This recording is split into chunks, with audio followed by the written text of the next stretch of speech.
Welcome back to Small Ponds, Big Dreams. I'm your host, Matt.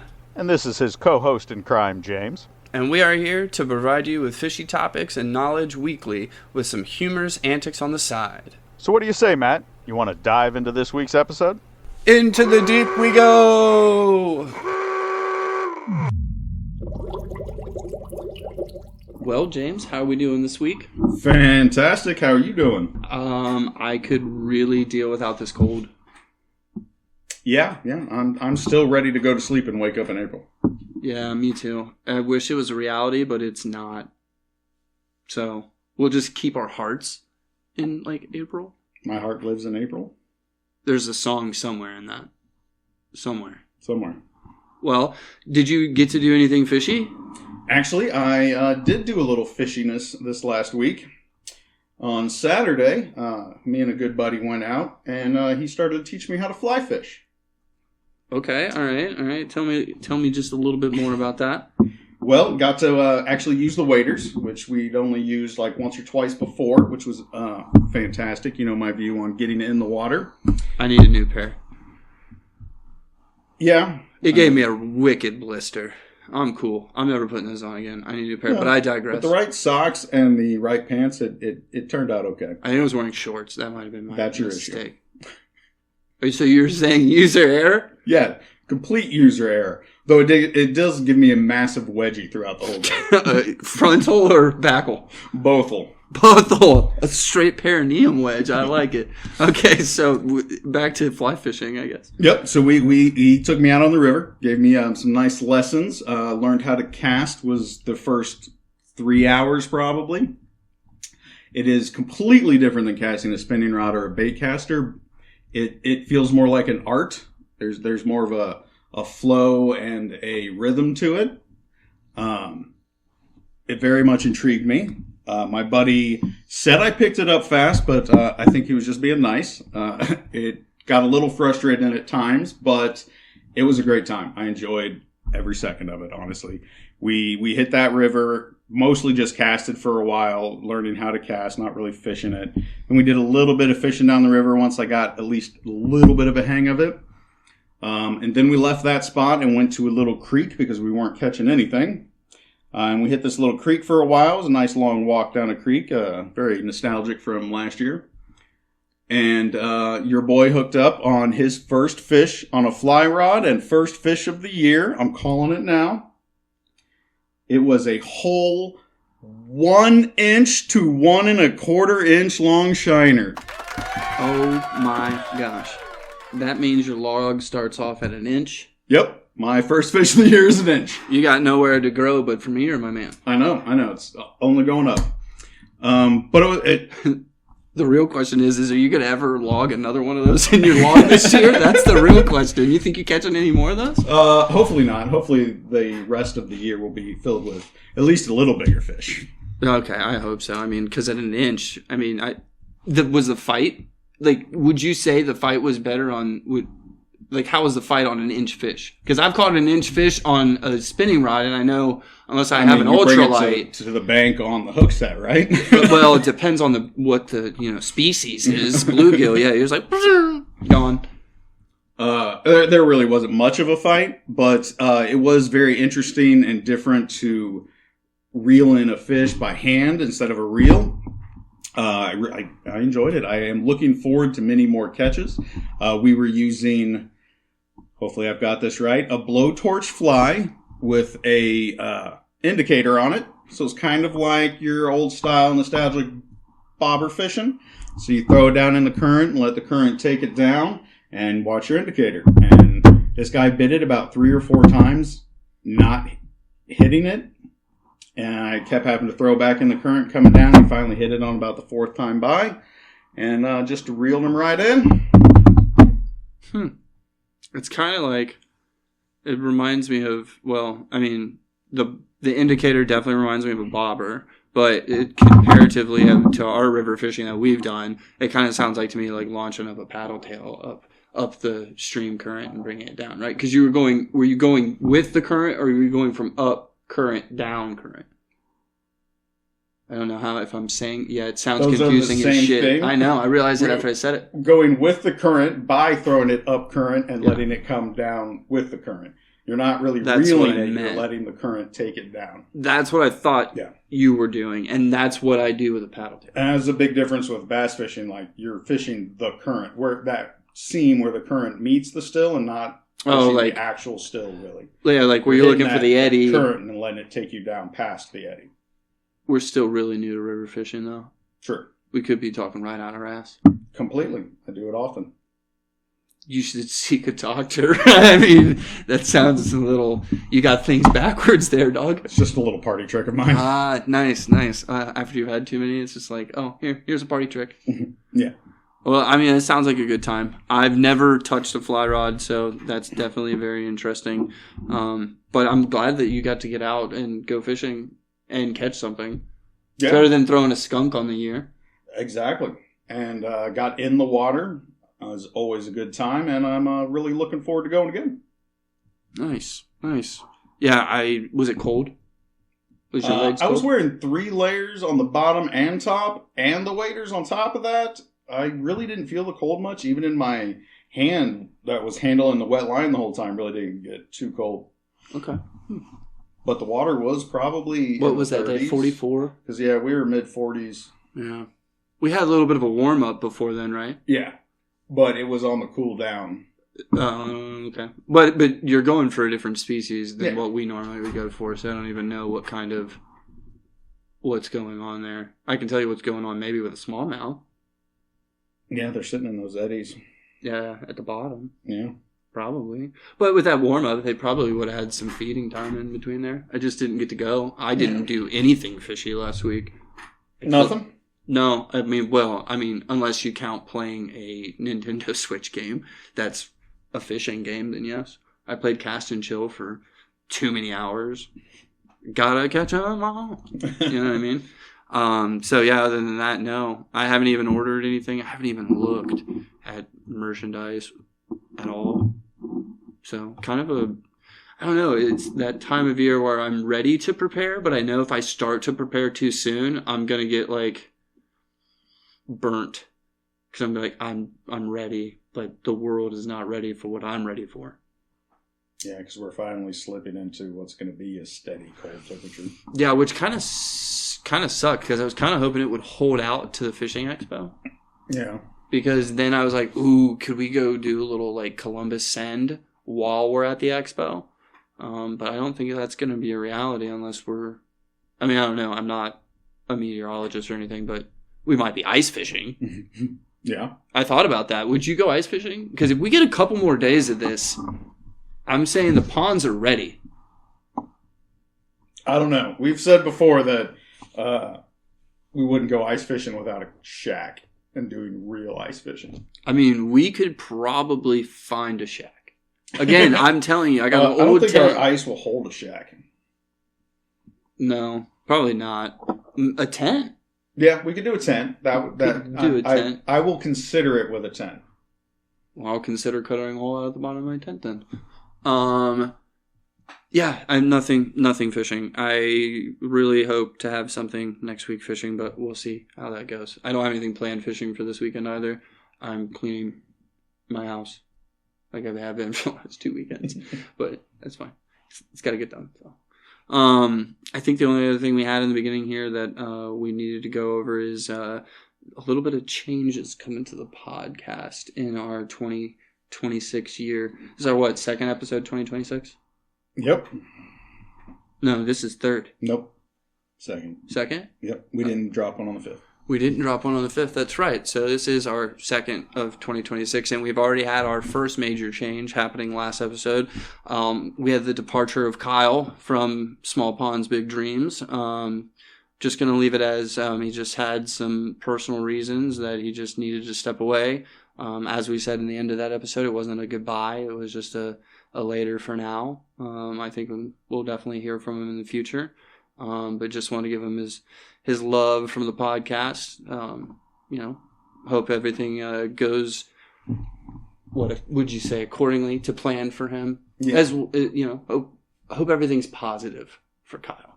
Yeah. And we'll see him hopefully, well, no, we'll see him at the fishing expo. Yeah, we'll see him in at a couple the expo. weeks. So, And you come know, spring, we'll see him out on the water. oh man, I can't. In all honesty, I can't wait for with him is I can't wait to get him on a smallmouth this year. Oh yeah, I can't wait. He's gonna be tickled pink. He'll have a blast. But yeah, that couple other changes happening. I think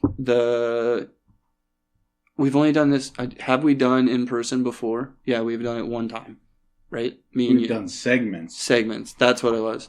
Well, now, ladies and gentlemen, the whole podcast will be brought to you in person. Me and James are filming on location from this point further. At a temporary location, you want to say? Yeah, We'll call it temporary for now. We have in the works a permanent location. Just not sure when it'll be ready. But we wanted to have something in place. We wanted to get it started right away. So, yeah, together. I can smack James if I wanted to. I could tuffle his beard if I wanted to. Oh, yeah. Yeah. It's going to be good times. Good times. I think the vibe is going to be a total different vibe, which is a good thing. It's a good thing. Other than that, you'll see some other changes throughout I'd say coming of months. We'll keep everyone posted on once we have a permanent pod location because there's other plans to come with that. But for now, I think that's really... You have anything else that's new to the pod? Well, we've got one of those changes happening tonight. That's right, we do. What do we got going on tonight, James? Well, tonight we are going to have our very first guest on the podcast. Oh my gosh. First guest. Who we got on? So, over here sitting right next to us, actually, because we're all live this week. We're all live this week, and he's just been sitting here patiently. Is my good buddy. This is actually the guy who took me out and took me fly fishing last Saturday. This is my good friend Shane. Thanks for having me on, boys. It is truly a pleasure to be here. Long time listener, first time caller. I like it. I Very- love it. Very happy to be on the podcast and talk fish with you lads.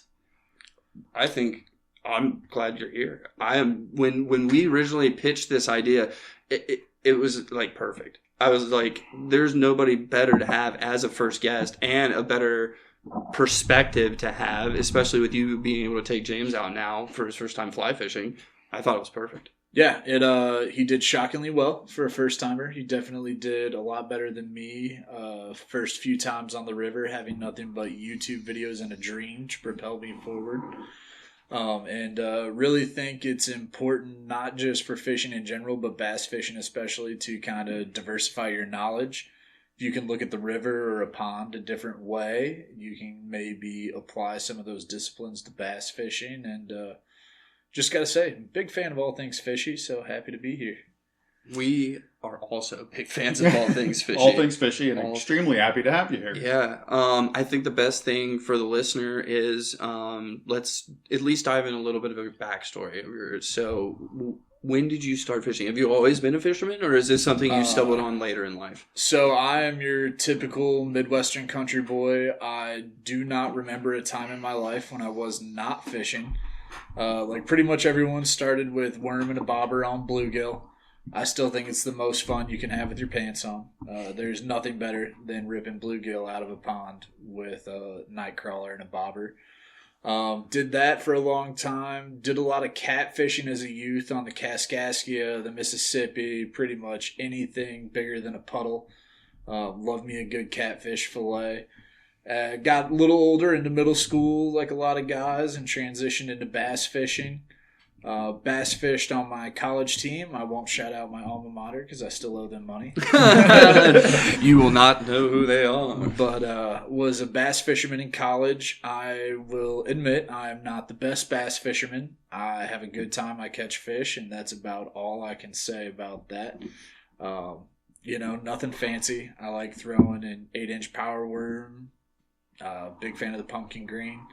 And then after college, which I did not complete, just putted around the Midwest, Missouri. One day got tired of corn and soybeans and just said, screw it. Sold everything that would not fit in my Chevy Impala and moved out to Reno, which for those of you that don't know, you think it's desert. It's high desert just outside of Lake Tahoe. Sierra Nevada mountains. And while I was out there, fly fishing is huge. Shout out Reno Fly Shop. Great bunch of boys. If you're ever in the area, stop by, get some supplies and intel. And just didn't know too many fishermen out there. So YouTube videos and just hitting the river hard. I mean, I would get Time on the water. Yeah, I would get calls at work like, "Hey, the truck's going to be late. We need you to take an hour and a half lunch, and you're never more than 5 minutes from the Truckee River in Reno." So my waders and my fly rod were always in my car, and I don't think a single day went by without me fly fishing, and I really got the itch. It was just a great time. So I do have a very heavy, typical Midwestern background: bass, catfish, bluegill. There'll always be a special place in my heart for bass, but the last 5 to 6 years, I've been focusing on trout on the fly rod, and pretty much all species on a fly rod.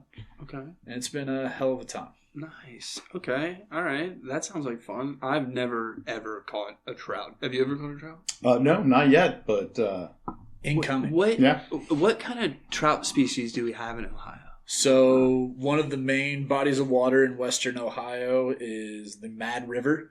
If you go on YouTube, Mad River Fly Shop has a great bunch of instructional videos, and the Ohio DNR stocks it with brown trout. And I know a lot of fly fishing purists say, "Ew, stockers," but when you roll up to a village of 1,400 people and the river near you just happens to have a bunch of brown trout in it, it is a good time. So Okay, I've also, brownies. I fly fished as far east as the Appalachians and the Carolinas, as far west as the Truckee, and everywhere in between. Oh, wow. And I gotta say, even though they're stockers, the brown trout and the Mad River are a fantastic fish to go after. Yeah, good time. A heck of a time. Okay, all right.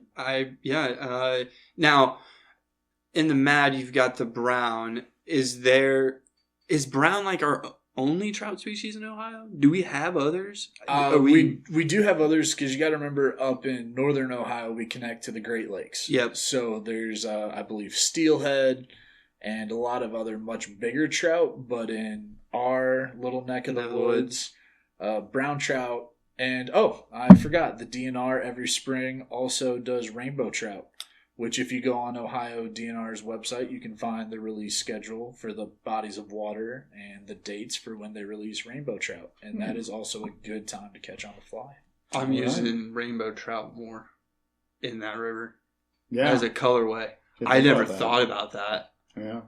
because I just never thought about it. As a side tangent. Obviously, bass anglers, when we hear other species and we know bass eat all kinds of species, I always over in California, the rainbow trout stockings, those lakes that get those stockings, the largemouth that grow there are massive, just get to like 12, 13, 14 pounds.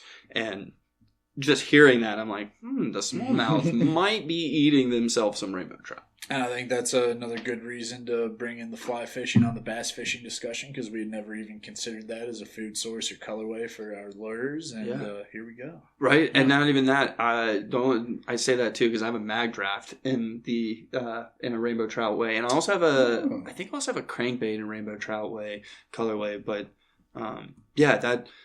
that's another reason of having you on, is just having that idea of other species and looking at it from a different way and breaking down the water. You break the water down way differently than the way we break down water. If you're going for trout fishing on a river, are you looking for eddies? Are you looking for structure? What are you mainly looking for? So I'm looking for a combination of circumstances. So trout like 2 to 6 feet of water. None of these are, fish are fish. None of these are concrete. Yeah. But ideally, I'm looking for 2 to 6 feet of water, water flow rate of around 4 feet per second to just under 10 generally. You can get away with higher speeds, but in the smaller rivers, those higher speeds really have a tendency to flush out cover and bottom structure. And that sort of thing. So I'm looking for that. And then a big thing of what we look for when we're trout fishing is they're called seams, where either 2 different speeds of currents meet or where still water meets the main river current. And the reason for that is the current will bring down the food, so the trout can either ambush from the still water or place themselves in that current expending minimal energy to catch that food as it comes to them as opposed to actively hunting. And instead of actively, okay. Well, yeah, we don't do that. But to think about it, I mean, they always say that bass do look up current for their fish to come to them. That is a cool call because I bet I bet trout staying there, I bet bass would stay there too, especially smallies in a river would probably stay at least somewhere. Especially, you said a seam on calm water, on flat water. That's a good spot for smallies, especially in that flat water or in that calm water. But that's just, it's crazy because we hate current. We don't like current. And I thrive on it. And you thrive on it. Yeah, which is crazy because I feel like with us getting out on the water and us even bass fishing around you, just seeing how you take current, because I'm still at a point where fishing a river is so new to me that I'm predominantly comfortable with bottom contact. I'm not really comfortable with anything that swims if I'm in a high current area because I'm afraid that my bait isn't acting in the way I want it to act because the current is hindering it in a way that I don't want it to. Yeah, well, the current's free action, and you know we're all about free action. This is true. I mean, to combine the two, I was just thinking about doing like your Nico rig on your Q-bomb. Oh my goodness. Dropping it at the top of some current and letting it, just like fly fishing, float down in the water column next to the eddy. And I bet you get bit too. If you combine the Wu-Tang and the Shaolin, you get awesomeness. You're right. And I think that might be how I caught that one smallmouth on the Bellows Gill because it was definitely flowing and then it hit into a patch, kind of came in, which seems more natural. So that makes sense. Yeah, it's interesting. I would really enjoy seeing a time on the water where watching how you fish and seeing how we fish, just where the similarities can come into play with each other. I think that'd be really, really cool. I also think since we're already kind of talking about bass fishing with fly fishing, do you think there is... is there a marketable bass fishing in fly fishing? Absolutely. There's an entire segment of the bass fishing community, especially in the southeast, that uses the fly to catch bass. We throw what we call streamers, they look like party streamers, which is why we call them that, or you fisherman streams. I was never clear on why they're called streamers. He's like one of the two. But they are bass-specific flies. I almost want to call them lures because a lot of them are physically like lures. They behave like lures, and there's a different line that doesn't float like your typical fly line. It's called, wait for it, sinking line. Oh, shit. Because it sinks into the water. And you can get some great action on the fly to catch bass. I've done it before. I mean, you've got flies that, because it is mostly feathers, have a great body shape to it. The hooks are concealed. And you'll have a foam nose. So when you jerk the rod tip, it'll dive, but that foam will make it float to the top like an injured fish. You've got streamers that, because you're tying it as opposed to being confined by either soft plastic or hard plastic, it can be segmented. So you can have a wire be the main body. You can put eyelets in between sections of the waters so that it articulates, like I've seen some. I have seen like swim bait style. They get a good swim out of it. Yeah. And is that like the style you're talking about? Exactly. Okay. Yeah. So it's almost like, I don't want to make it sound like childish, but it's like a fluff, and then it's less fluff, and then a fluff, and then like less fluff, and then a fluff. Yeah, so picture like you've got your hook, which is the head section of the fly, and off of that hook you've got a wire tied to it. So 1 inch to 2 inches of wire, and then there's like a little eyelet, a little ring, where you tie another section of wire and more fluff, and that way it articulates separately. Almost like a hinge of a joint of a swim bait. Exactly. Okay. I see what you're saying. That's interesting. Yeah, and especially with the foam action on some of the flies where it can gently drift up with that mid-body articulation, really looks like an injured fish. That seems like a sneaky tactic right there. Not gonna lie. Yeah, I've gotten some really nice hits off of that. They make topwater flies. I actually have right here in my fly box. This is a smaller one, but it's just an example. They can upscale this, and this is a popper fly. Oh my goodness, that is crazy! It literally looks like a little popper. Oh yeah. I get the invitation. That is super cool. Thanks for bringing visuals. This is Absolutely. super awesome. This is something I thought would be super cool to have because with not being a fly angler, when you talk about flies, my mind, bass angler, I go to like hair jigs. I think have you ever seen a hair jig? I think so. It's basically just a jig head with marabou hair or deer hair or anything on the back. Kind of like this. Kind of guy like here. that guy right So there. This is it's a white woolly bugger, which I think the woolly bugger is probably one of the most prolific flies. That is sick, dude. And Yeah. you can have it weighted head or unweighted head. I like the weighted head because they just get down a little closer to where the trout would be feeding. And I can't think of a single species of fish that I have not caught on a white woolly bugger.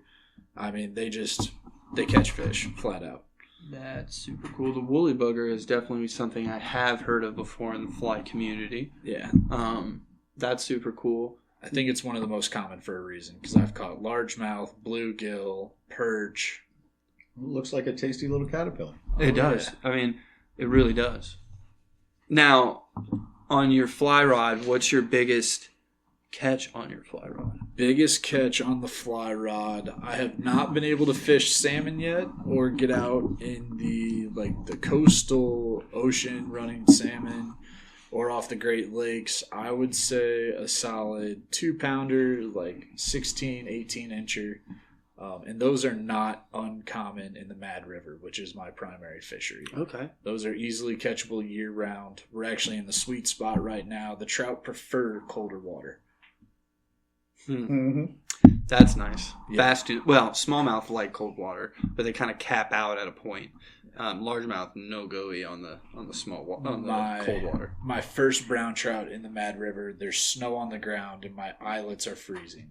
It's so Okay. cold. And Yeah. I slapped him that day. I think we must have caught a half dozen fish. Wow, that's a fun time. Now we can relate slightly to that because we've had a couple cold days this year. Couple snow catches. Yeah, a couple snow catches, which is new for us. Which whatever, toot our own horns if we'd like for a minute. But I even got a couple catches on this year already, so I'll take it. Yeah, I've already got a couple largies on the year. I went out a couple weeks ago and caught a couple, but Largies in January is crazy work, by the way. yeah, it took a drop shot power. That's about it. And I attested to I also attested to G-Crack. I do love me some G-Crack because I do love it. I was using he's got these new baits coming out that are these they're called fuzzy baits.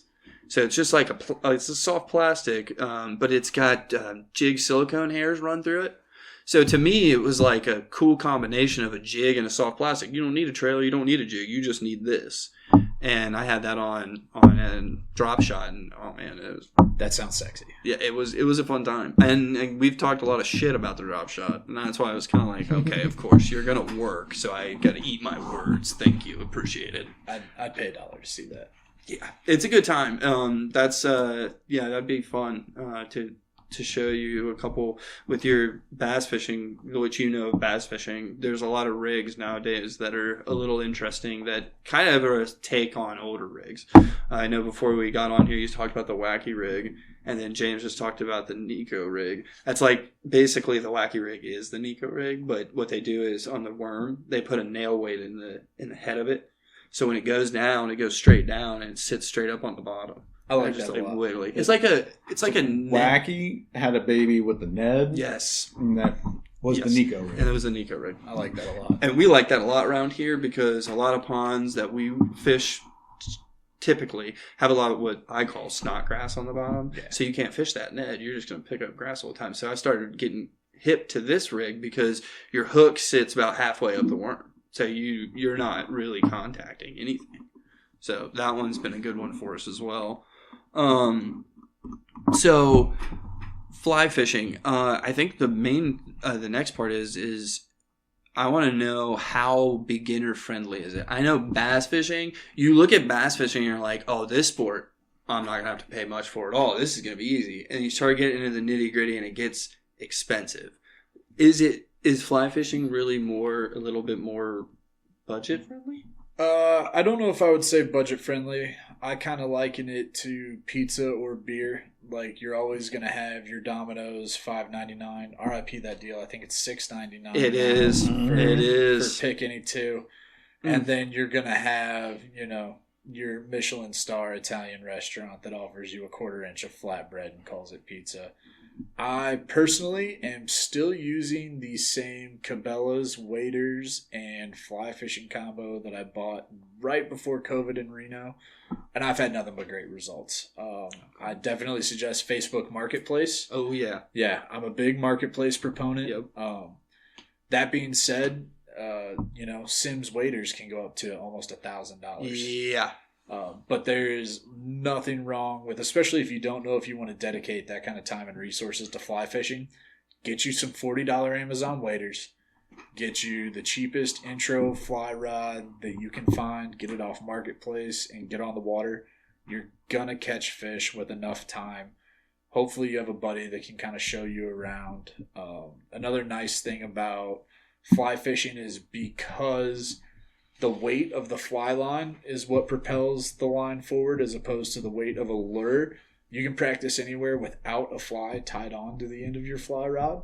So you don't have to worry about snagging grass or losing a $3 fly because you just snapped it midair. Yeah. So you can practice in your backyard with your casting.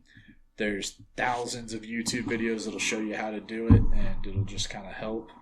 Can I point out real quick, a small phrase he said that kind of just got glossed over was $3 fly, not, $140 swim bait. Now, don't get it twisted, especially with the bass flies. They get up there, but nothing like, this is a $500 hand carved. Yeah. That's where I'm at. That's the world I'm at, because he's not lying. I've got a few that are up in the 150s. Yeah. So, but it's different material and size and weight. But also, he's right. I've definitely seen a lot of people that make custom flies, and them bitches ain't cheap. Yeah. I will say this may be un-American of me, but I have caught hundreds of fish on cheap Chinese factory flies off Amazon. I think this might be the most American thing anybody's ever said on this podcast. Because I support Mad River Fly Shop whenever I can, but when I want to look for a new pattern I haven't fished before, I'll get a variety pack off Amazon. I use Venture Fly Company a lot, and maybe they're not cheap Chinese flies, but the price point is right for, especially if you just want to experiment before you go to Mad River Fly Shop. Shout out Mad River Fly Shop. We're in no way sponsored. They just do good business, and they'll help you out. Give them a call if you're in Ohio. That's sick, because we don't even have any local bass shops. Well, we got one. Yeah. Fisherman's Headquarters. Yeah, which we got to go hit up sometime. They can. No, we need to hit up because Matt needs his baitcaster fixed. One thing I did want to call out that you said a couple times now, which I find personally kind of awesome, is you said that you learned a lot from YouTube. Yeah, so many YouTube videos. Mad River Fly Shop again is, before I even moved to Ohio, I was watching them to learn how to fly fish on the Truckee when I was living in Reno. Wow. And then when I got here, I was like, wait. This is the same Mad River Fly Shop? So you had like one of those moments, you're like, shit, that's sick. Okay, now that's cool. That's dope. No, that's dope. They have so many training videos that it took me at least a month to connect the dots that Mad River Outfitters is the same Mad River Outfitters I was learning to cast off of. We got to check this place out, even if we're not fly fishing. That's just cool. I mean, somebody over here is catching the bug a little bit. Yeah, well, his gears are turning on some ideas. I have a feeling that somebody's bug is going from BFS to. Oh no. The BFS is definitely still happening. He said, "Don't get it twisted, bitch." BFS is still happening. I've got another plan going in my head now. You got a couple plans? Okay. It's more of a long-term goal on the other one. But I bring the YouTube up because when I came back after my trip and came back to Ohio and really wanted to get back into bass fishing, that's where I learned. That's where I learned everything. And then time on the water. I just went out every day. And if I could, I went out for a few hours before work or a few hours after or on my day off the whole day. I would go fish all the ponds I could get to and just learned. Took a lure that I was like, okay, I'm taking this out until I catch something, until I can feasibly say I caught something and I know how it works and I know that I can replicate it. And YouTube was a huge help to me. Oh, so absolutely. That's awesome to know that I'm not the only person on the planet that's doing it. Oh, I mean, I'm so thankful we live in an age where I can YouTube how to fly fish. And then if you have any questions, call your local fly shop. They'll point you in the right direction. And then, I mean, if anyone's ever played a sport or learned a new discipline, it's just practice. It's just time doing the thing. I do want to say also, I didn't think about it until right now. It's good to know that James picked up casting that better than he picked up casting a spinning rod. Hey, spinning wasn't that bad. Did he take your direction when you'd give him direction? Yes. What an asshole. But Never listens to me. I'm a firm but gentle lover. I'm not firm. I'm firm and rough. I'm not gentle. So Shane was a very good teacher. He also may have benefited from Matt having to deal with me when I wasn't as teachable. Oh my gosh. Dude, in the beginning, sorry as a side note, I know you're the guest, but I gotta tell you this because you're a friend of James. You have to know this. When I first started teaching James to cast, I kept telling him, you point the rod, you want to cast where you want to go. You want to point where you want to end. This motherfucker always end right here. Always. Never. Just 90. Every time. Good amount of that in our fly fishing lessons. I don't know. I literally don't know if he can throw a baseball. I don't think so. I asked him. That's right. I asked him. I was like, did you have a paper route ever? You grew up in the 80s. Do you have a paper route? So, two things. I did not grow up in sports. I did not play catch with my dad or anything like that. So, I never was a sports kid at all. And two, no paper route. My fault with the fly fishing actually I think was the opposite. I tried to follow through too early before I was casting because somebody drilled it into my head. Oh yeah, I drilled that. I had to. I think it also helps that as a guy who learned mostly from YouTube and trial and error, I knew what most beginners are doing wrong and kind of how to help conceptualize that, using the whip of the rod to propel the line forward. You're not throwing a lure or like you said, you're not a sports guy, but I would liken it to all my hockey players out there. When you do a slap shot, you're hitting the stick on the ice to load the rod, and then it snaps forward before it hits the puck. It's kind of like the tip of the fly rod. You flex it so that when it flings forward, it's propelling that loaded. line forward. It's ready to go. Exactly. See, so it was a lot of the hardship that I spent without a teacher allowed me to be a better teacher. Yeah. Exactly. Well, you know who my teacher was in bass fishing? Well, yeah. And then YouTube. Yeah, but you know who my first teacher was. Right. And now you understand the drillings. Well, yeah. You got it better than my kid. Because, man, it was rough in the first few years. Than your kid. Oh, yeah. There was I started taking Ben out when he was young.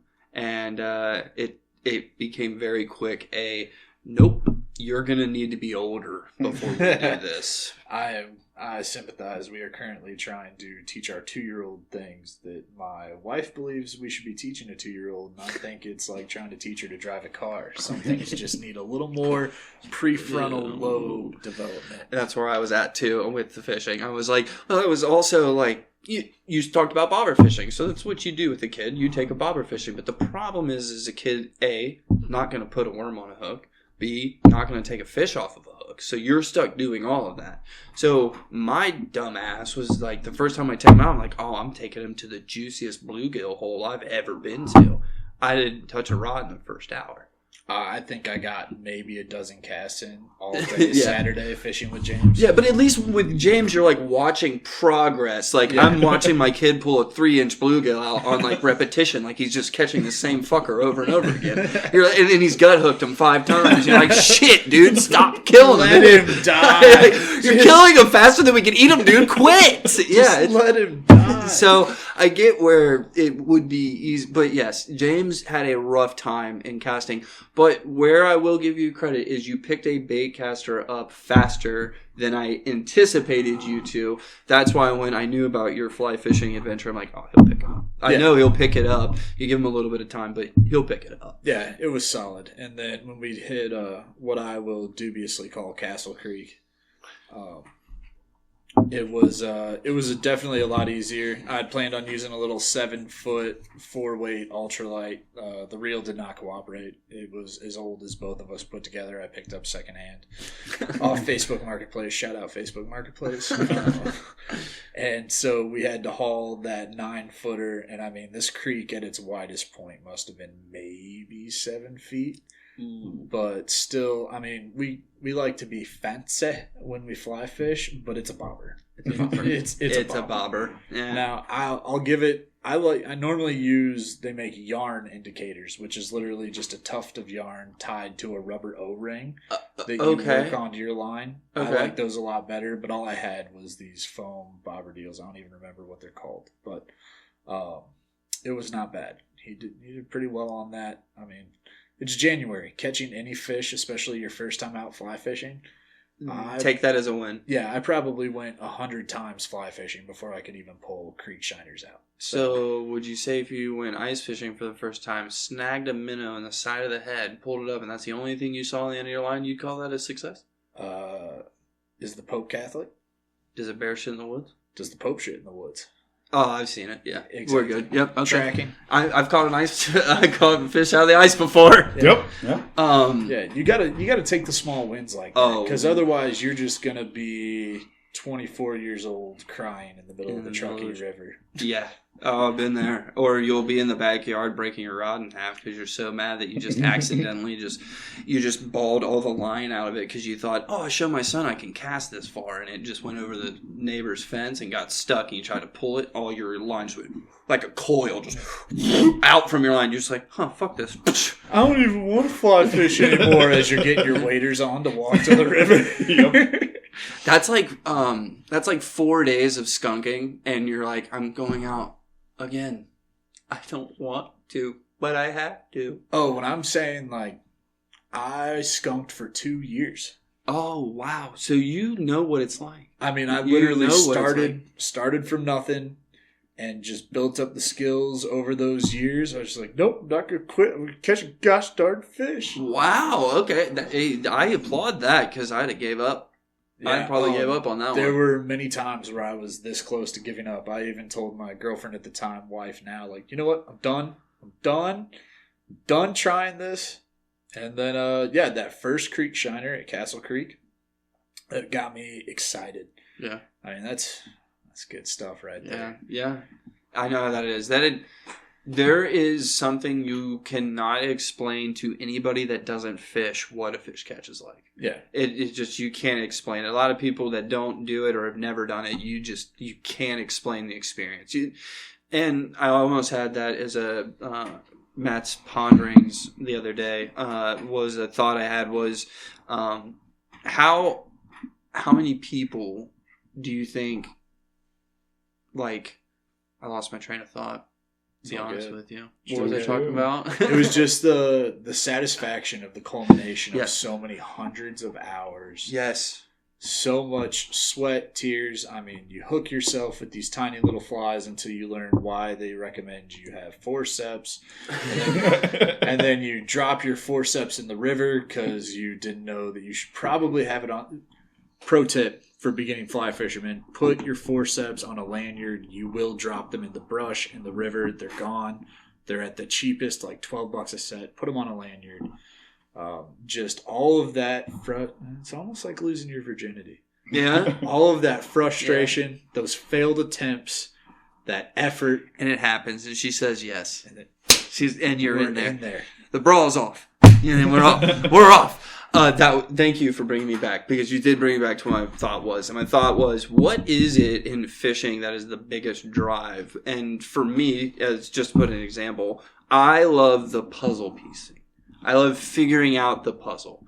Like, and James can attest to this, I'll go out with a lure and I'll throw the same thing. I might get bit once, twice, through a whole round of the pond. And then I go to myself, okay, but what could get bit better? The variables. 100%. And then once you have it all put together, and next thing you know, you're like, shit, I've caught 20 fish. That's when I'm like, those are the moments to me that I really enjoy, is kind of finding those puzzle pieces and putting it all together and then coming out successful. Well, no one but communists and small children like easy wins, right? Very true. Very true. So, and James. It's that much more satisfying to put in a level of effort, learn a new skill. Yep. Harken back to our athlete analogy, and just proving to yourself that you can do something that not everybody can do. Yeah. Really dig it. I also think there's something hardwired into our DNA from our ancestors surviving off of this sport. Yep. That really just tickles that little part of your brain. Brings you back to something you didn't even know you could be brought back to. Yeah. Yeah, that tapped into your primal self. And I'm a huge dickhead, so I'm like, I'm better than you, fish. yes. But then also it bites you in the ass on the other way when they you get one and you lose. You're like, you fucking dickhead, you cheeky cocksucker, son of a bitch. How did you get off? Got outsmarted by a fish. Is that for you too? Do you like the puzzle aspect, or does that bother you? I like the puzzle aspect. I'm not as good at it yet. I'm getting there. I think you just close your mind off. I mean, for me, it's still the nature and the serenity. It's become my calm and my. You my still release, vibe to. Well, that's what it was before you even started fishing. Yeah. I mean, this dude, he wasn't into it in the beginning. He was not about it. He was like, nope. I was like, are you sure? And you're like, nope. I'll walk around with you. I was like, okay. And about 2 weeks later, it changed. I mean, I remember being 3 years old and breaking my arm, and I still remember the decision-making process, the actual breaking of the arm happening as I fall off the top of the playground. So I remember things that happened 28 years ago. I cannot remember a time that I did not fish. Yeah, I kind of have the same feeling to an extent. Like, my dad was the kind, we went fishing as a kid, but it was more of when we went to visit family in Minnesota, because it was like, my dad was like, oh, we can catch fish here. But when we would be around here in Ohio, it was, we'd catch, but not as nearly as much as we'd catch there. There was a lot more. My dad was the guy that we were going bass fishing, and about 6 hours in, it was like, all right, buddy, time to pull out the ultralights. We're going after the bluegill.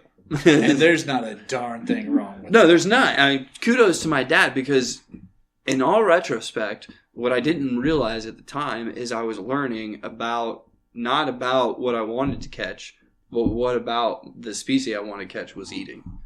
I was learning about the forage. And in that case, I learned a lot more about forage when I was younger than I have now. And that was kind of another thought I had for when we were making goals the last episode, is I need to, which you could get into if you're going to fly fish, or even if I were to get into it, I need to catch those bait fish. Because that's where, for us bass anglers, that's the key to most things, is knowing what the bait are. And I mean, I'm sure that's key too even for trout fishing. Oh yeah, every beginner's video, and it almost is a cliche to the point it's painful. They're going to be like, before you even rig your line, you need to be in the water, pick up some rocks, see what bugs are on the bottom of the rocks, see what bugs are coming off the river, literally just look around for bugs and try to imitate that bug. Now, personally, after a few years of experience in actually catching fish, I've got like 3 or 4 fly combos or individual flies. I'm like, this catches fish in this waterway, period. I'm not picking up that rock. I'm getting after it. You get after it. I feel like that comes with confidence. It comes with confidence. I was listening to your episode about confidence baits. I've got 3 or 4 confidence flies or confidence fly combos, because another fun thing you can do with flies is my go-to, this one's for free, listeners, if you're fly fishing the Mad River, white woolly bugger with trailing a soft hackle, which is this guy here. notice how the Oh my goodness, that that's one's so sick. that one's been used to heck, but those feathers are normally outstretched in like a dome underneath the bead head, and it acts like a water parachute. So it'll stabilize the front fly and the rear fly in a linear fashion with the current at the optimal depth to catch those trout that you're after. Huh. So yeah, white woolly bugger with a bead head, soft tackle tied behind it, about 18 inches to 2 feet. That one's for free, dear listeners. I like the juice. Yeah. So tell us more about the different flies and how you Yeah. fish them. What are the, yeah. Okay, so your three main categories is you're going to have your dry flies, which are amply named because they stay dry because they're topwater. So this is an elk hair caddis. That is a very famous, well-known topwater fly, dry fly, if you will. This one is one that I picked up just because I thought it was interesting and has turned out to be fantastic for me. It's called a Hemingway caddis, and I really like the artificial wing tied on there. Oh, that is super cool. So it mimics like a little beetle. That's a favorite of mine. That is super cool. So you have your dry flies. Those are your topwaters. You have what are called nymphs, which are these guys here. These imitate the bugs that are hatching on the bottom of the water, get caught up in the water pattern. Those are the ones that you're going to fish with an indicator. There are other ways to fish the nymphs. I primarily just fish them with an indicator because I'm not too fancy and they work in my river. This one right here in particular is the blowtorch jig that James caught his creek shiner on, and that thing just flat out catches fish. I've caught fish on that exact fly in the Appalachians, in 3 or 4 different water bodies. My mama lives out in South Carolina, so anytime I go out there, I take my sweet time coming back to Ohio. Oh, yeah. Because I'm hitting every river in between here and there. I've caught fish on the Truckee. Here in Ohio, they eat that up. Blowtorch jig is a killer. This is a zebra midge, copper john. Again, these are just fish that you're going to fish with an indicator. And then you have the fun guys, which I really wish I would have brought my big box. They're called streamers. And those are the ones that you are actively fishing like a bass lure. You're doing retrieves, you're doing rod tip jerks. They imitate bait fish, either in distress, running from predators. And those are a lot of fun because that's how you're going to catch the bigger trout. Huh. Those are cool. But it's crazy to think that essentially it sounds like you have 4 categories. Dry flies, nymphs, and streamers. You can break it down into those 3 basic categories. And then there's subcategories within, but those are the big 3. Dry flies, nymphs, streamers. And if you had 2 good versions of each, I can't picture you not catching a fish. How many categories of bass fishing lures are there, James? I think I can tie this one. So you've got your 3 categories of flies, right? Mm-hmm. And basically, if I were to go... I think I know how you're going to do this. General with these, your nymphs are more towards the bottom. Yes. They're going to be mostly bottom contact, a little above. Those you want to fish to the depth where they occasionally tick the bottom. Okay. And then you've got your dry flies, which are your top water. Yes. And then your streamers, which swim in the middle of the water column to upper and lower, and you can kind of go about anywhere. Yeah. I mean, generally, you can break bass lures down to the same 3 categories. You can. I agree. Also, I think I heard Shane say earlier that he's never caught a bass on a topwater.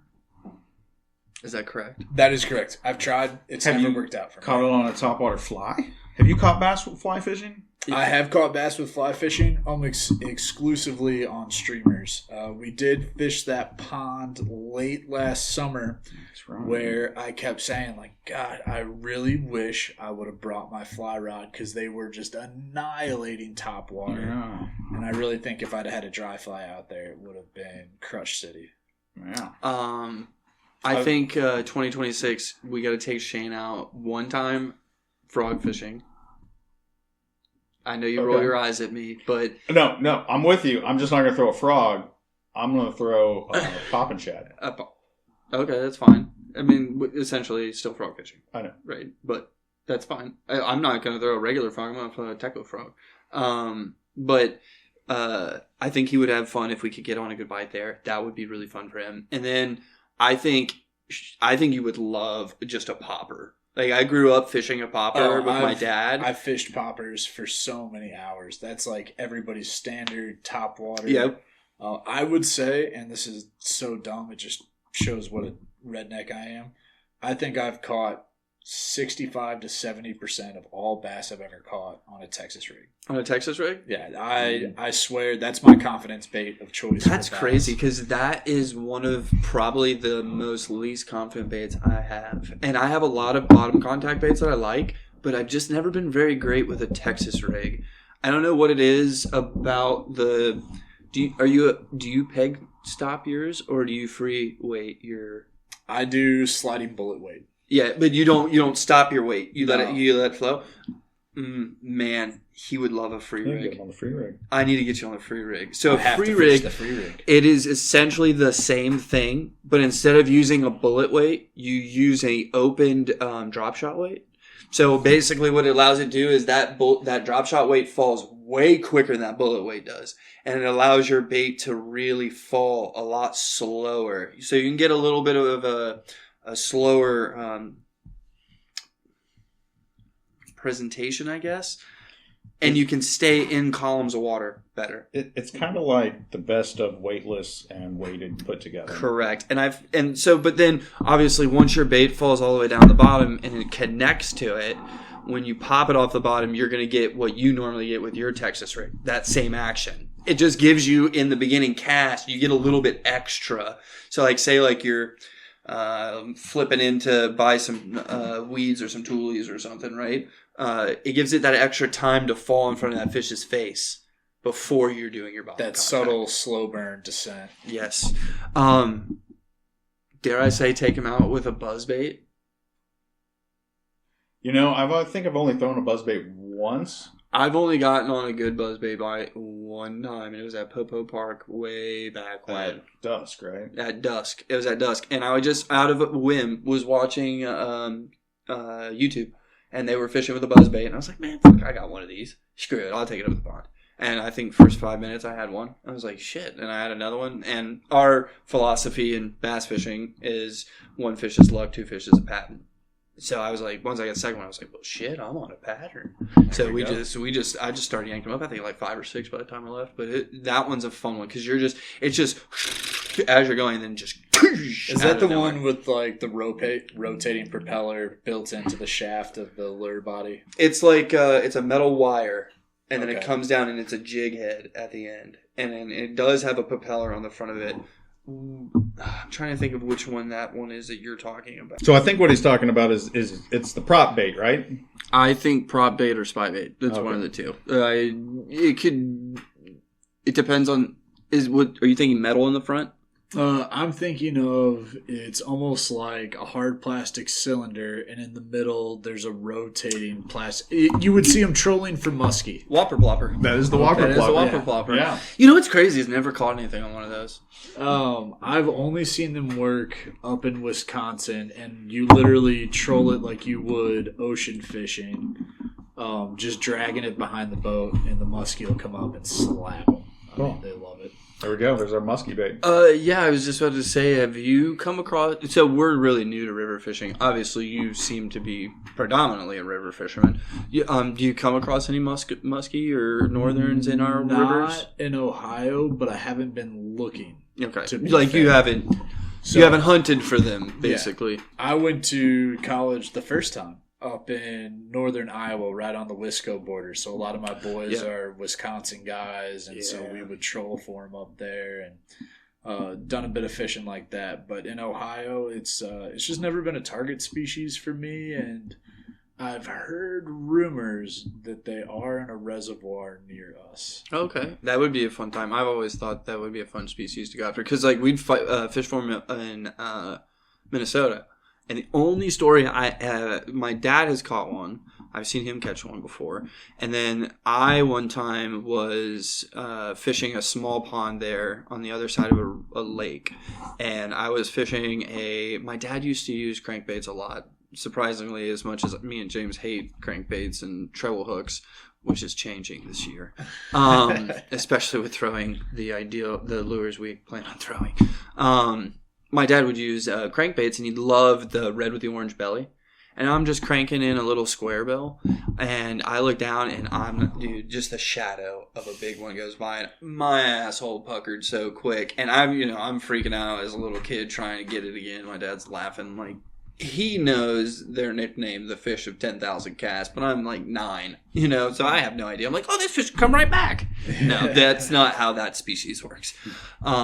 So yeah, I've always thought that'd be a fun one to try to target around here. What I think would be really cool if Shane got into bass fishing is he definitely seems like I don't want to discredit us, right? But it does seem like if he was into bass species, he would know more about the species than we would know. You seem to know your species you're going after rather well. We do to an extent, right? But it seems like you know it a lot more than we know our species. Yeah, I will say my academic interest in fish definitely developed when I started fly fishing because I was just getting my ass handed to me time after time.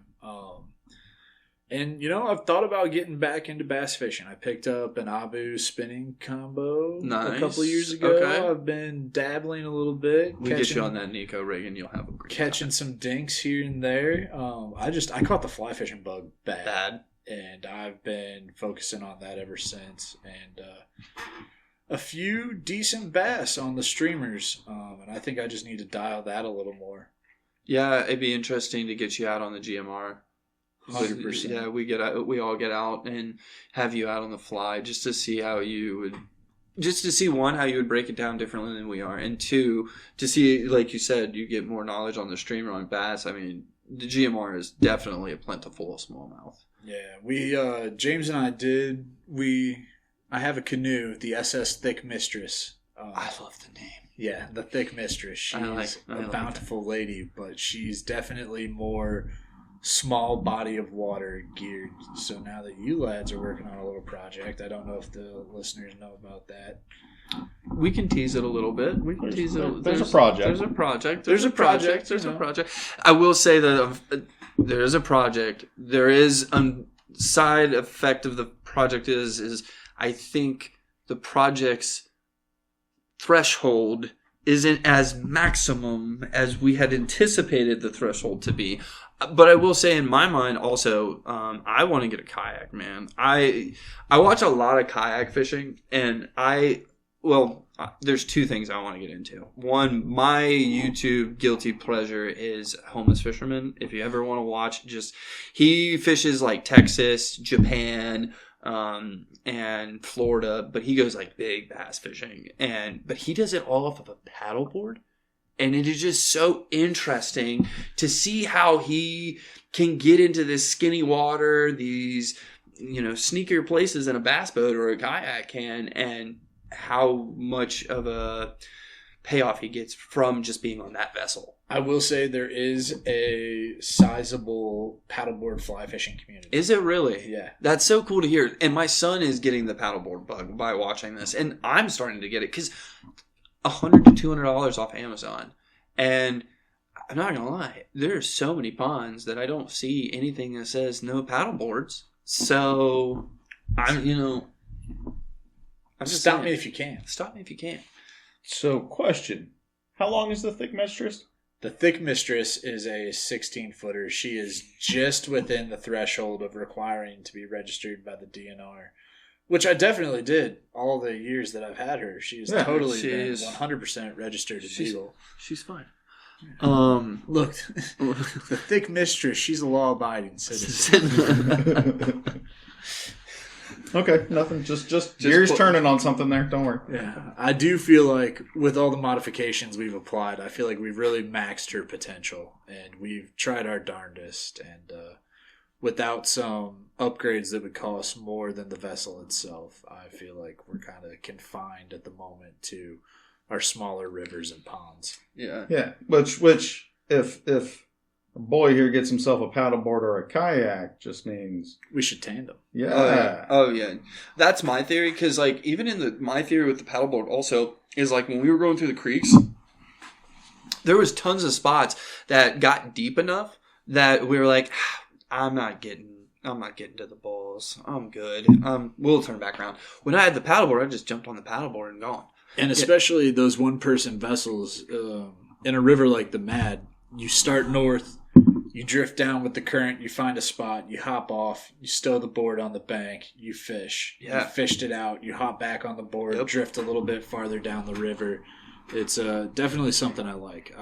That, and I also recommend the personal pontoons. I don't know if you've seen those. I have seen those. I've also seen, I don't know what they call them, but it's like literally like a seat. Yeah, it's like a seat. Yeah, it's a seat and a floaty. And then they got like fins on their feet, and Yes. they propel it. Is that what you're talking about? That is exactly what that I'm is talking huge in California Is for bass fishing. It is huge. I've thought of that as well. I only thought I got so many hooks flying around. I'm just a little afraid, but a lot of people say they're very resilient. I know the paddle boards, they're inflatable, but they're made out of like the same stuff they make like fire hose material and stuff like that out of. So like I'm feel fine with that.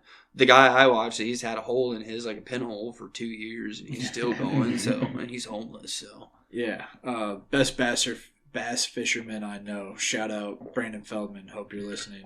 Biggest goober you'll ever meet, but a heck of a bass fisherman. stick, huh? Yeah, he uses one of those, and he swears by it. Yeah, the stealthiness is probably one of the big things he talks about, right? That and the fact that he can just throw it in the tail bed or the back seat, and he can have something to fish with.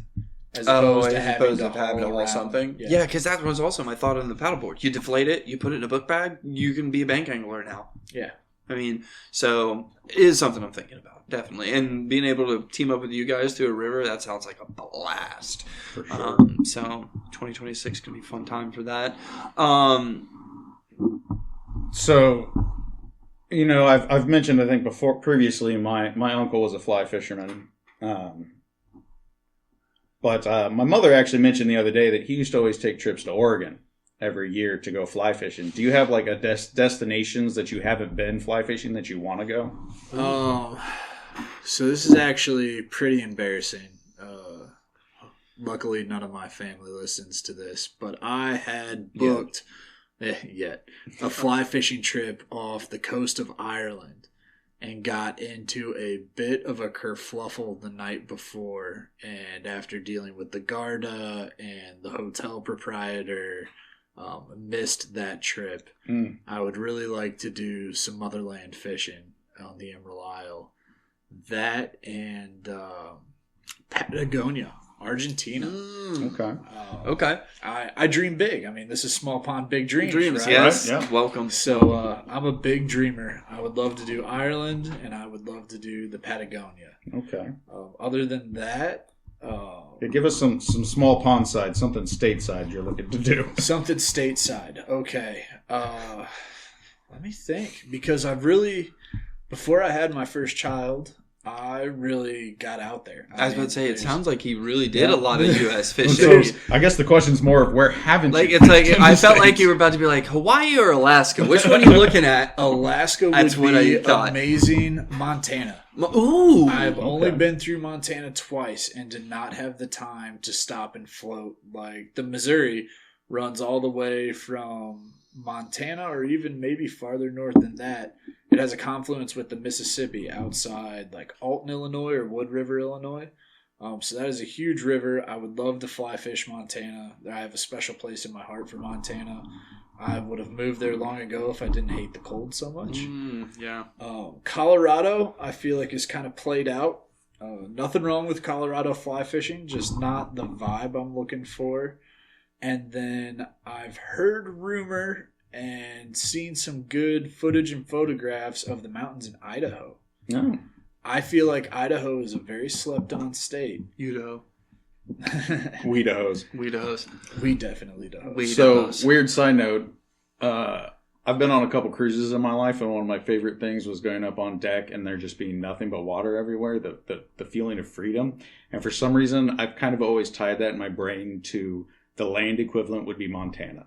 Yeah, Oh, Montana yeah, is yeah. picture book. Oh, This actually reminded me, when I was approaching my senior year of high school, we played a lacrosse tournament in Lake Placid, New York. The Adirondacks in upstate New York. New York is a lot more than New York City. Yeah. Mm-hmm. Upstate New York, I mean, you're talking 20-foot deep, crystal clear water. Yeah. Some of the prettiest land I've seen. I mean, you literally couldn't open your eyes without looking at a postcard image when you're outside the major cities. Upstate New York is beautiful. St. Lawrence, isn't that upstate New York? Sounds right. St. Lawrence River. That sounds right.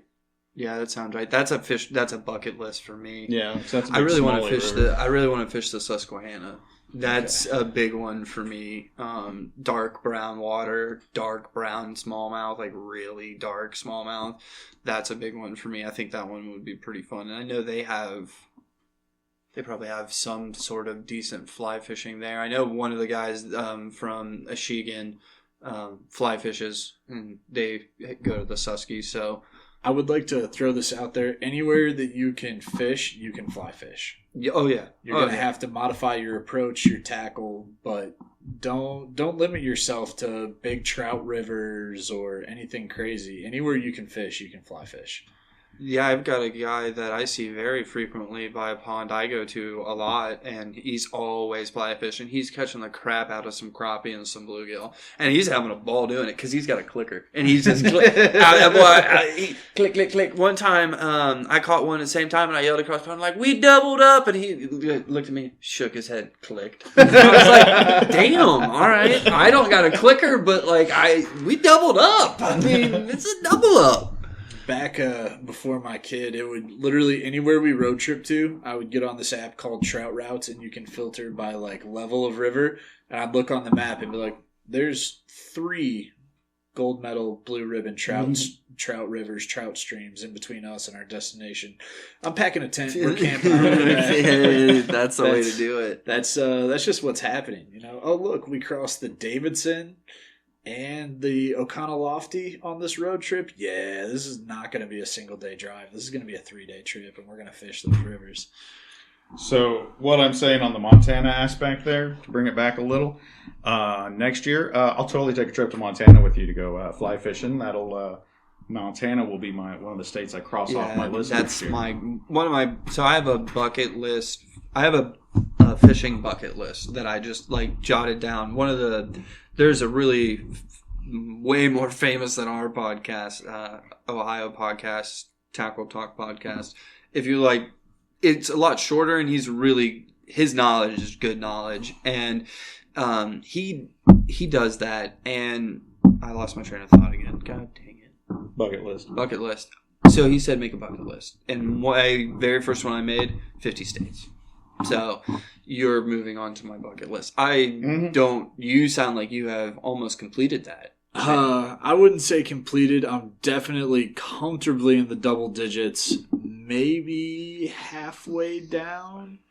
I regret not fishing the last time I was in Alaska, but I don't know how good a sport it would be. I was there in the fall, and I mean, you walk into any inlet and the salmon are so thick you could walk across them.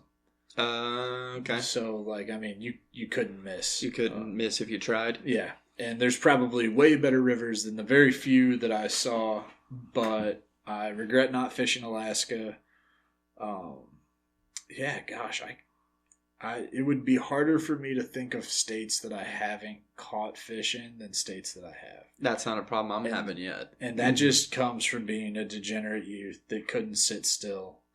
Like, I had zero problem quitting my job, selling everything that wouldn't fit in my car, and taking my fishing gear thousands of miles away.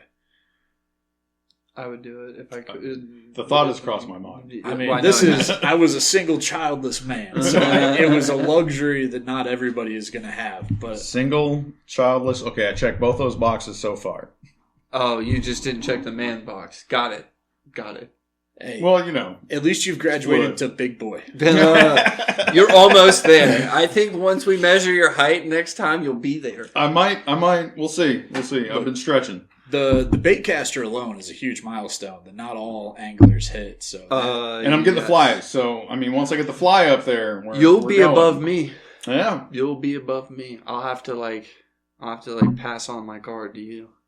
You know, and once you get the hang of fly fishing, a lot easier trip than Montana. Let's hit the Smoky Mountains, brother. Ooh, okay. There's hella good fly fishing in the Smoky Mountains. Yeah, but at least Montana would be checking something off your list too. That is true. That'd be nice. That being said, I don't know how it's going to look with 2 kids under 3. So we're going next year. Yeah, fuck it. They'll Maybe be the year after. They'll be fine. Kids are there. Kids are durable. Yeah, they are. They're resilient. Their bones are real. They bend really easy in the beginning. I mean, you They don't just break. put them in a cage with a gerbil feeder, right? Yeah. And they're good. I mean, women forget, dude. I Women think- don't hold grudges. I was gonna say the outside world may frown upon that, but I don't know. It's for the fish. It's for the fish. I would see. There's only 2 things that stop me back of even attempting fly fishing, and one is I really don't need another hobby or another rod to contemplate taking out. And 2, I would have said on the podcast before, I was in an accident with my right hand and my wrist. And my biggest fear is from what, I mean, I know only from what you've told us today about fly fishing and seeing it. I have under the assumption you use a lot of your wrist. Not as much as you would think. A lot of the fly fishing casting motion is more of, it doesn't look like it, but it's on a straight line. Because you're just working to load that rod tip. And then you do need to lower a bit, but I mean... Not any more than you do on a bait Not caster. any more than you do on a spinning No, or a and bait caster. Maybe even less, because this right here, they say you want to keep it on a straight line and have your rod tip go from like 11 to 1 or 2, and even then you're not flicking the wrist. A lot of it is shoulder bicep motion, and then you're just using your left hand to kind of moderate line intake and outtake. Now when you get into the bigger fish, you do actually end up using a reel, but I have not encountered that scenario yet. So I guess that fear gets kind of kicked to the bucket. It just becomes not having another rod in the arsenal to So, take you from. know, you don't need to buy a rod if you're just coming out with me and Shane maybe once, twice, or 3 times a year. I Well, mean, if you're dragging him and making him go bass fishing, it's no, only listen. fair. Oh yeah, The way you're I- making me. We're getting him out of the He fly. said he enjoyed bass fishing once upon a time. We might be able to tap into something. Especially, we can tap into something. He likes a Texas rig. I know of at least 5 ponds we can go to. Not right now, but in the I was about spring. to say, I'll go get my keys. Yeah, I've got to go get the auger first. Well, And then we got to break a Well, couple hand drill it. laws. We got to dodge a couple Karens that are going to call the cops on us. They're out on the pond. They're going to fall in. We'll just drive a car out there. I They really, did fall in. really want to go to Minnesota, all right? Dude, listen, if I could right now pack up the car and go to Minnesota and do some ice fishing, I would do it because the one thing I've never done out there is ice fish. And I've always said I wanted to. Just give me 3 or 4 days in a shack on the lake with the boys. Dude, we could get With a line in the hole. listen, 24/7. you're saying shack? No, these people have grown to Tiny they homes. have castles. It's not even just tiny homes. It is Talking legit like double wide. double wides, like trailers on these, and they got 8 or 9 pre-made holes with a rubber gasket over. You just pop the rubber out, you drill your hole, you're good to go. See, that's what I'm talking about. That's life. You could lay in bed and just be jiggling. Okay, around. so we get a primo ice shack, right? Mhm. Except for we put it on flotation devices on the bottom, so when the ice melts, we can leave it there, and it's just a floating house No. This is what we do. with holes in the floor to fish through. Theory. We buy 3. Okay. Okay. We tell everybody, hey, during the season of winter. Yeah, it's definitely more than a month in Yeah, Minnesota. it is way more than a month. It is Half it's a year. almost. But we tell them hey, we're going to be out in Minnesota because we have to rent out our ice castles. So for the first year, all we do is rent them. Okay. Okay? They'll pay for themselves, and then we make money. Okay? The second year we rent 2, but we stay in 1. And then we Okay. can just do that from that point forward. We don't need to do anything else. So we're just renting too, making money while we're sitting there fishing. I mean, I got boys from the college bass team that are up in northern Wisconsin. Oh yeah, see, That I make a phone call and we're on the ice. yeah, see, that's where I need to be. That's what every person I've ever said my dream in my whole life. If you ask any of my family members, has always been to move to Minnesota. And every person I've said, how are you going to deal with the winter? I'm like, I'm just going to go ice fishing and I'm going to ride my snowmobile around. That sounds fun. Instead of sitting in my house because it's dreary outside, cold, and no snows on the ground. It's boring. It's boring around here. And dear listeners, I want you to remember this moment as the moment we've planted the seeds to get him fly fishing. Because it's prime time right now. Get out there. Get on the river. Yeah. Well, yeah. See, and when you said that earlier, that also kind of tickles me because I do know it becomes a little harder to catch bass in the winter. I'm not going to say you can't do it. We've obviously proven you can do it. Even two fools that don't know anything about winter fishing can do it. But now you're saying it's prime time. October to May is prime time for brown trout on the river. Oh, man. Maybe that's the move. See, that might be the move. See, then you get the fly gear for that time of year. Uh-huh. And And you you just did make ditch- a goal of getting in the water more this year. That's cool. And one thing to do while in your waders in the water is fly fish. You convinced my wife that I buy one more rod. All right, look. Here's the best part. I may have one in the garage I can just give you. Oh, now are these? You said 9 foot, Yeah, but it comes in sections, It right? does. It'll come in anywhere from 2 to 4 sections. But yeah, your standard bread and butter fly rod is going to be a 9-foot 5 weight. Okay. And the weight is in reference to the fly line. They go all the way down to like 1 and 2. The heaviest I fish a 6 just because I don't want to have to swap up line when I am bass fishing on the fly. And it helps with the wind a lot. Being in the Midwest, it gets pretty windy. Yeah. So I fish a 6 weight. Also, when I went to Cabela's to buy my first fly rod, they were out of stock of 5 weights, but that's neither here nor there. They didn't have it, but who cares? I wasn't going. You weren't going for that one, right? I mean, I've had a lot of success on my 9-foot 6 weight, so I'm a happy camper. I'm not gonna lie. I will have to probably give it a go. It intrigues me to know that.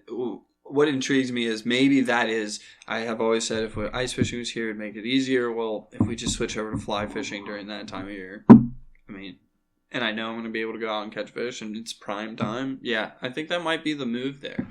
The DNR stock is 10,000 brown trout in the Mad River every October, and not everybody wants to be fishing between October and May. No, and is fly fishing really popular in Ohio? Shockingly popular. Okay, all right. Yeah, I was tickled pink when I moved here. I did not think I was going to have much mileage on my fly fishing career, and wouldn't you know it, it is actually. And again, shout out Mad River Outfitters for making it so accessible. But yeah, I don't think I've ever been the only angler on the Mad River. Maybe if it was like 11 a.m. on a Wednesday. Yeah, that's always how I used to tell James. I'm like, we have to go fishing on a weekday because that's when nobody is out. Yeah. That's crazy. Yeah, I think maybe I don't know. I have thought and dabbled about doing other fishing, but I always find myself going back to bass. But knowing you can obviously catch bass on a fly rod, I just would hate. I don't know. The same guys that did Short Bus Diaries, shout out Wildfly on YouTube, they do a river trip in the southeast strictly catching smallies on fly rods. That would be. See, I bet that's a fun time. Blue Line Fly Company has so many bass flies, and they just slap them. Yeah. Man, I'm not going to say your boy's been sitting over here thinking about an ultralight small fly setup, tying his own bass flies, Yeah. and hitting the bass hard on the fly. Yeah. 10 out of 10. But see, the problem is that my problem is this would become the problem. I'd find it enjoyable. I'd find it fun. I'd start traveling down that rabbit hole, and then next thing you know, I'm only fly fishing. No, that's not going to happen. But I feel like I have set out personally to hit some swim baits this year, and I also have been thinking about BFS as well. I could be into fly as well, maybe at the latter part of the year when we get into back to that October time, or when we're out. Obviously, if you guys are out with and anybody's got a fly rod on them, yeah, I'm down to give it some whips around. I mean, there's no problem in that, right? Yeah. That Dabble. just Just stick your toe in a little. a dabble, do you? A dabble, do you? That's but- never led to an addiction before. No, not at all. That's like how I feel like with swim baits. It's going to be like, I'm going to catch a nice one on one of the $150 ones. I'm going to be like, I need 15. That's a lot of money. So, I don't know. I definitely feel like it'd be fun. It's always kind of seemed interesting. Also, I will say, if I were to get into fly fishing, I know exactly who would enjoy it and actually want to go out more. My wife. I could see my wife being into fly fishing. I took her out one time, and I gave her a spinning rod, and she's looking at me with this bait catch. She's like, "No, I want to get that one." And I was like, "No, you don't. You're gonna have a." She casted perfectly. Oh, that's beautiful. I was like, I sat there. I'm waiting for the backlash. It never came. I was like, I hate you right now, just a little bit, because like, there's 13-year-old me is cussing you out, dog. Because my dad had got more mad at me in a bait caster than I think he ever got mad at me anywhere else in my life. Even over holding the flashlight? Dude, my dad, he was a king for that one.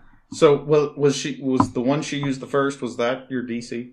Oh yeah, it was a DC. So it was your DC that you had finally tuned. Yeah, but you can So still. she had an advantage, she but did. I still would have backlashed that. Yeah. Probably even now. Yeah, but she immediately was like, "Yeah, I like this way better than her problem. She doesn't like flipping the bail over."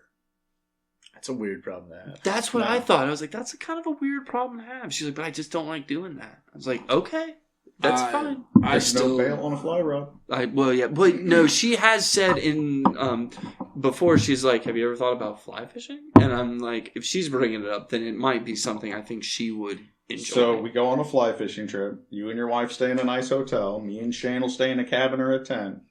What? I want a cabin or a tent. I have 2 tents.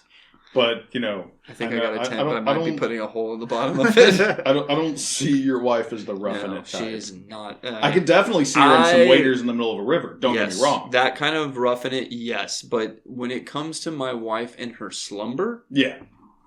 there's nothing roughing in it That's about why it. you guys will be in the hotel. Me and Shane will be down by the river in our tent. That makes sense now. I retract my statement. That makes sense. Okay. Yeah, I Ben could can see stay that with one. us. Ben, I think would be into fly fishing. But I don't know. I'm still kind of catching on. I'm still trying to figure out his thought on bass fishing. I mean, he went for a good amount this year, but then kind of faltered towards the end. I think he had too many times of not catching. He's still in the phase of he's a little impatient. But we all were in the beginning. Yeah. I'm learning more patience. That is the missus. Oh, yeah. I know how that goes. Well, I mean, I feel like we have covered a lot of ground tonight. I feel like we have. We talked a lot of fly fishing. Talked fly fishing, bass fishing. Talked about getting out on the water. Yeah. We did talk about a lot. Yeah. Yeah, I mean, I'm definitely going to try to sucker you boys into some bass fishing on the fly rod this spring. And I think we're really going to have some success. I think it could be interesting. Oh. I would like to go down the rabbit hole of looking at those for sure. Oh no. Please, twist my arm. I don't know if I'm going to do it. It's been twisted. Yeah, that sounds like a great time. I think it'd be interesting to see what we can pull off with that too. Also, we can get you on. I can get you on a bigger than 2-pound largemouth. Yeah. For sure. I know enough places around here. I can get you on one. So we can get your idea of how the fight is a little bit better. I mean, I'm not discrediting a 2-pound largemouth. They can fight pretty hard, but you get into the higher caliber ones, you start getting into some really fun fights. Yeah, I think the biggest largemouth I ever caught was probably in the 2 to 3 pound range. And that was just, I don't know. We fished for fun more than anything, and growing up, bass was a good time. We should get into catfish a little bit. I have dabbled my way through the catfish hole. I have some sneaky catfish baits that I like to use. My problem is handling them. I'm always a little stitious on their spined spines on their mouths. Whiskers. Yeah, That's I've a- heard some horror stories. Yeah, on that's a those. cast for another day, though. Yeah, but I think I could. I almost want to say I could be talked into that more than I could be talked into fly fishing, because I've caught some good sized catfish before, and they are a ride. It's a lot lower overhead too. Yeah, I will say that. and there's a little bit more enjoyable, like bro time you get with catfishing than you get with like bass fishing. Absolutely, a lot of catfishing is sitting and shooting the shit. Yeah, Now, am I wrong in assuming, Shane? I think we've talked about this before, that you know how to clean a fish. I have cleaned so many fish that it's ridiculous. We ate all of these flatheads on that fishing trip. nice. My buddy and I used to spend 1 week every summer of literally just sun up to after sundown catfishing. I need to be taught, because catching cooks would be a thing. Yeah. I'm not saying like a lot of the places we go to, and I'm not eating bass. I'm cool on that. I've eaten bass before. I'm not a huge fan, but you want to do the fly fishing, I would be cool with that, because we get some crappie or some nice sized bluegill. Now those suckers I'll clean and eat. Those taste delicious. And you said catfish. I do like catfish. Catfish are delicious. So I'd be into that. We need to do a little catch and cook one night, or like stay on a river somewhere like we've done in the past where we don't catch anything, but maybe this time we will actually catch Well, something. we're a little more knowledgeable and experienced than we were then. Yes, and I think this time, I also think both those times we got a little antsy in the pantsy and kind of jumped the gun Yeah. instead of doing more research. Now I think we know it's like, no, we need to look into this like months advance. Yeah, I'll usually start planning my fly fishing trips minimum 3 months. I use Trout Routes, recreation.gov to find campsites, and just forums and YouTube videos, but definitely 3 months minimum is the cushion I like to give myself on planning fishing trips, because I do pack everything I need. I usually camp in a tent unless it's the dog days of winter. I hate the cold. Shout out to DNR. I do like the Sherman cabins in Ohio. Oh yeah, Oh yeah, the Ohio DNR. I just cannot say enough good things about. That's what I pay taxes for. yeah. That's why like I know there's a lot of places we kind of tend to fish. There are a lot of them are open to fishing without a license, but I will always buy a license just because I know it goes to the DNR, and they do a great job. They really do. That's why when we called out on our goals last week, and have talked about a bunch on this podcast, that's why the cleaning up of the rivers and all that kind of stuff. I'm always down for that. We have too many slobs that go fishing, unfortunately. I usually take a trash bag out with me, and Yeah. when I'm done fishing, when I'm walking back from wherever I end up in the river, I'll fill it. Yeah. It's just, don't be a dick. Yeah, don't be a Mhm. dick. Don't be a dick. I like that. Don't be a littering Larry. Dude, I want that as a t-shirt. First, Small Ponds Big Dreams sticker, don't be a littering Larry, so I can put it on people's like vehicles as I walk by when I see them littering. Just with a little Small Ponds Big Dreams at the bottom. Well, Nothing like lads, signing your vandalism. I really appreciate y'all having me on. It has truly been a pleasure. We appreciate you having on. Yeah. We appreciate you having. We appreciate you being on. We appreciate you being on for the first in person. I think that was pretty cool to have you on, and the first time me and James are doing this. I don't want to say solo because we're not like one being, but I mean, we might as well be sometimes. yeah, that's how it works out. Like we say in the Army, one team, one fight, eh, boys? Hey. Well, I think it's a perfect place to end it. It is. Everybody get out there and wet your lines if you can. And if you can't, cast and chill. Cast and chill. That's a good game to just kind of ease you on through the the tough winter days. Yeah. Or go out in your backyard and fling a fly rod around. Or go out on your. I went out and practiced flipping, but neither here nor there. Watch some Short Bus Diaries on Yeah. YouTube. Yeah, go Love flies. watch YouTube. Go watch. Do a little research on YouTube and do a little research in your local waterways. That's a good thing to do too. Call your local fishing store. Yeah. Yeah, Call I- Mad River Outfitters. I need to because my reel needs fixed. All right, well, from us at Small Pond Big Dreams, little tight lines. Tight lines. Tight lines, boys.